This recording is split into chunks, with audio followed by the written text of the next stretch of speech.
Hey there, so in this video I'm going to share with you how I started my podcast in an afternoon. It was quick, it was fast, and if you are the person that overthinks, over-researches, comes up with any excuse to not hit that record button, then this video is for you. All right, so let me show you my office. I won't tell you, go over the origin story, because my first episode of my podcast, which is called FE in Progress, actually goes over how it all started out, the thought process, what I was going to talk about, which of course has changed a little bit. But this is the office where it all started. And it is a small room, and it's a bit of a mess, so no judgment, please. But it is 4x9, maybe 4x10. One end is my desk, my setup. It's pretty messy. And I was gonna wait to clean it up and then show it to you, but I didn't feel like it. I knew that if I waited too long, I probably wouldn't record this video. So, trying to get over some of those hang-ups. This is the back. The floor is kind of a mess. I'm in and out. This is my basic setup. And normally, and I think in my video, that was actually the video that I recorded that day. This is what you see. So you know what, it's good enough. Even today, there's a few things back there that's a little bit messy, but you know what, who cares? We're gonna record and just get started and do things, right? So this is what I used for my setup. This is my webcam. It is a Insta360 link webcam. It's a couple years old. Love it. I think it's a great system to use. It's on a gimbal, so I can adjust it as I'm sitting here. Of course, I can also adjust my desk. I can have it go up or down. That's what I had, and the way that my desk is set up is typically like this. I've got my computer and everything else, so I just used what I had that day. I also have a MacBook, which is my main computer. And so camera was that. I could have used my webcam. There's a camera on my display, or I could have used my computer webcam. Either one would have worked fine. So I now have this pod mic USB, which is great. But I believe when I recorded last, I was just using my old mic, which was an Elgato Neo Wave. I still have it. I just don't have it set up now. That mic, including this one, is just plug and play. You just sort of pop it in, and you don't have to worry about settings or, there is a gains button on it, but it's very simple to use. Plug and play, that is the key, definitely. For lighting, you can see that I have a window above here, and I have a window here and behind me. I usually try to keep this shade closed, although in my video you can see that the shade is a little bit open. It was a kind of an overcast day, which I think that's probably why I had it open. But normally I would have it closed, like today, and I'm going to just show you the difference light makes. I'm going to open my window. Okay, the shade is... And you can see that the light is pretty good here. And there's different angles that I can use, but I was sitting in front of my camera, so you kind of just get a straight shot. It was kind of something like that. So that's lighting. That's the main lighting that I was using, is this window that I've now opened. And that was it for lighting. I know you might have seen in my setup a few other things, like I have this other light, which is a Ulanzi light that I use if I need a little extra light, but I wasn't using it that day. And then I also have a Ulanzi teleprompter, which I wasn't using that day either. I use those for when I'm recording training material or other kinds of video that requires like a script. But the whole point was that podcast was just to do a quick outline and then to speak without really a script. And actually the original plan was to do no edits. which is kind of funny because, yeah, I definitely need to edit. And that was okay because that's how I got that podcast out. The goal for that was really no overthinking and just doing. I already had the material. I'd already been on video, and I knew that, let's see if we can actually get it done. But the next thing that I'm going to show you is the system that I use to record the actual video. So Riverside FM, I'm going to go over that next. And then I'm also going to go over how I created the artwork with Canva. So here we are, we're using Riverside FM. And when I first signed up for Riverside, I only did the trial version of it, the free trial, because I wasn't sure if I was going to like it, how easy it was. And part of the exercise when I created that podcast was how quickly can I get a podcast out there? So when you first come into Riverside, you actually have to go into your studio. And there were no studios back then. I just created these since. But the one that I started was the No Edit Studio. And the studio is basically, it's your setup, how you use your mic, the camera, etc. Maybe you're going to have a guest, which obviously I didn't. I was a solo podcaster. But this is basically you create a studio and then you create a new project. And you name it, and then you can plan, schedule, invite guests, you can record directly. So you record, and then whatever is connected to your computer, it will use. So for example, I was able to hook up my webcam, but then also my audio. Or you could record elsewhere, like record on your phone and then upload it and transcribe the files after. And then afterwards, it'll upload your video file and then you can edit it on Riverside. So it's also a video and audio editor.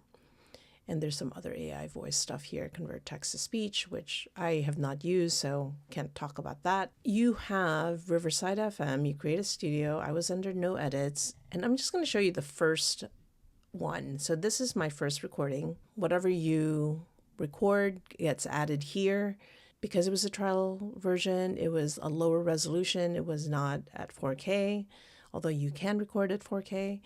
And when you do this, then you get downloads. You can download like the file itself, and you also get this transcript that's readily available. You can just go to edit. I'll just quickly show it to you. This is what it looks like. It is the video to your right, and then on the left side is your transcript. And it's great because this is text-based editing. So you can edit by just by clicking. Let's say I want to go here, and you'll notice here in the timeline, it moved. So it went from the beginning where it starts out, and then anywhere I click on the text, it moves the timeline.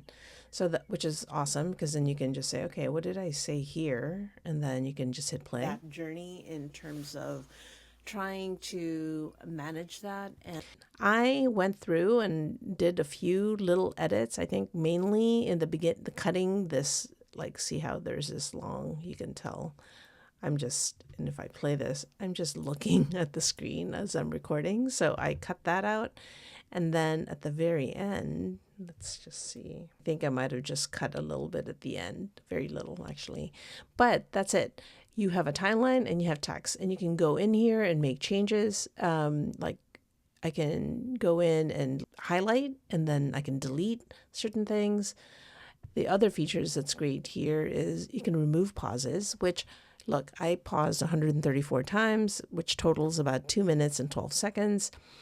You can remove some or all pauses and improve the conversation flow. So you can just click this and apply all, but sometimes pauses are good. They add a little something to what you're trying to say. So I would say be careful using the remove pauses. There's this remove filler words like the ums and ahs. So I did ums and ahs for 133. You can remove that. I've used that one because you know what? Sometimes you don't really need to keep those ums and ahs. And then you can also, I didn't use it for this first episode, but you can also find fluff, which I think is kind of interesting. You can go in here and click find fluff. It goes through your transcript and then highlights we think this might be redundant, or maybe this is kind of fluff. So it's kind of nice to have this platform tell you, hey, take a look here. It might be stuff you don't need to add, and you can just sort of think about it again before, removing it. I do believe I used Magic Audio which cleans up your audio file and just make sure that it sounds more studio quality. Even if you don't have a fancy mic, or if you don't have, AirPods or something, you can use your mic on your laptop and then use this to clean up the audio. Some of these were not here available to the trial period when I was first starting using it several months ago. Like eye contact wasn't there. You could also add branding, which I did. I have a little logo that I add to the top right of the screen. You can also change the color palette. You can also add captions, which is nice, and it has all different styles, which you can also customize to whatever you like. And you can go in and record in the middle of your timeline. And let's say I wanted to add something, you can quickly record and add it in, which is also nice. It's a video editor, so you can also add images and other videos and other text overlays. So there's a lot of things that you can do. I did not do that for my first podcast because I wanted to keep it simple. And my goal was audio, video, and get it out there. My recording was 20 minutes. It ended up becoming 18 minutes and 14 seconds. It was super, super simple.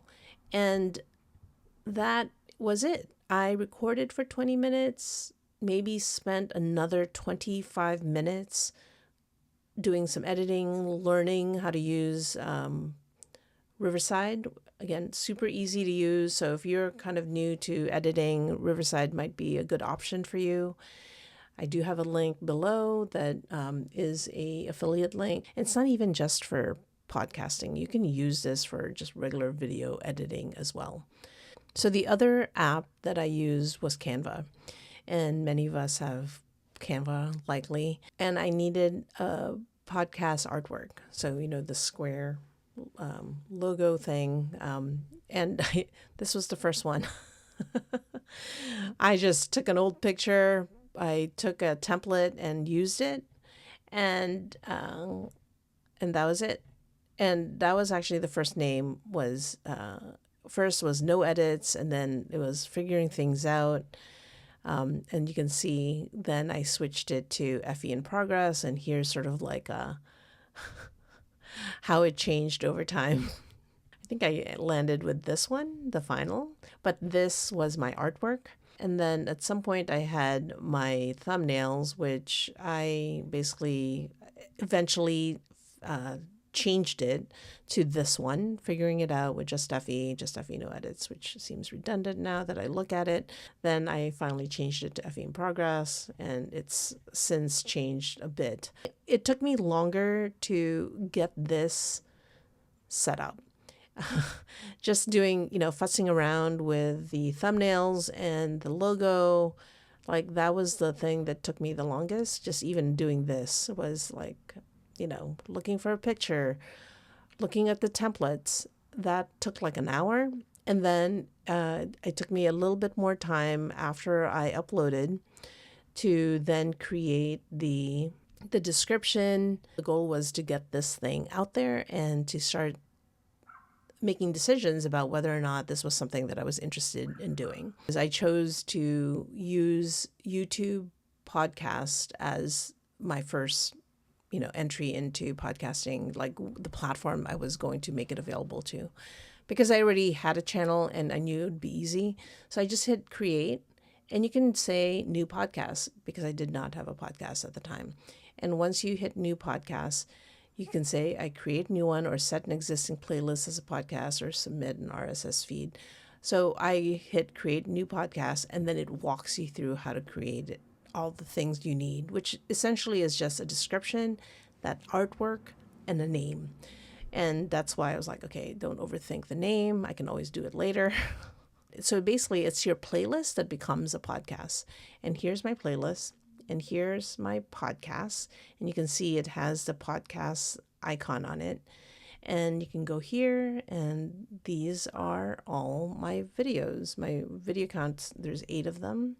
And if you click on it, and just remember, you can always make changes to this. Look, I can change the title, I can change the description, anything that you need to do. But when you upload it, it was in private visibility, and then I sort of left it there for a little bit because I was just like, okay, wow, I did a podcast and I uploaded it and it's ready. And then I kind of went about my business getting dinner prepped, and a friend of mine called me and asked, oh, what have you been up to? And, and she and I share a lot about our online business journey. And I said, oh my gosh, today I created a podcast in like less than 3 hours. And she's like, no way, let me listen to it. And I said, oh, it's not available because I didn't actually publish it or make it publicly available. And she's like, why? Why not? And I was like, I don't know. Why didn't I? Because you know why? Because I was afraid of getting myself out there. So immediately after the phone call, I went and published it and then sent her the link. And then I went about my business the rest of the day. I didn't get struck by lightning. I didn't hear laughter all around me. I was totally fine. Nothing happened. A few people saw it and it was fine. But you know what? I was so proud that I did it, and I was excited to do the next one. So the next day, I actually went in and then and this took a little longer because I hadn't done podcast uploads to other platforms. I did some research on how to get the podcast posted up to Spotify, then eventually Amazon Music, and then Apple Podcasts. And those were relatively easy. If you're interested in that, let me know. Leave a comment below. But yeah, that's basically it. That's how I got my first podcast up and running in YouTube podcasts. That's all it took. Riverside FM and Canva to do the artwork. Super simple, didn't overthink it. I think a part of me was like, oh, do I need music? Do I need like an intro? And I was like, you know what? I'm not going to do any of that. This is all an exercise about how to get your video out. And honestly, if you have not done a podcast before or done a lot of video, but you've been sort of like interested in it and thinking that, oh, this is something that I really want to try, then I highly encourage you to use this setup because it is super simple. This should not be the thing that stops you. And if it is, then you need to ask yourself, like, why? Am I afraid of getting myself out there? Tech setup, you can do this anywhere. You can do this in a closet. Make sure that, if this is something that you're really interested in, I created a quick guide for you. Go to justeffy.com/start video. It's my business video setup guide that goes through like the easy tech. Like you don't need a fancy webcam. You don't need a fancy mic. You can get started with just earbuds and, the camera off of your computer. And don't overthink it. So I go through to help you get started, but included in that is actually the bonus checklist of how I started this podcast. And I hope that that helps you get started because you know what? We need to hear your voice. And there's plenty of us that have great information that we can share with others to help each other get out there. So I hope this helps you. And if you do end up recording a video, hey, make sure to tag me at JustSteffi, and I would love to support you and see you get out there. So I'll see you in the next one, or maybe I'll see you at your next video.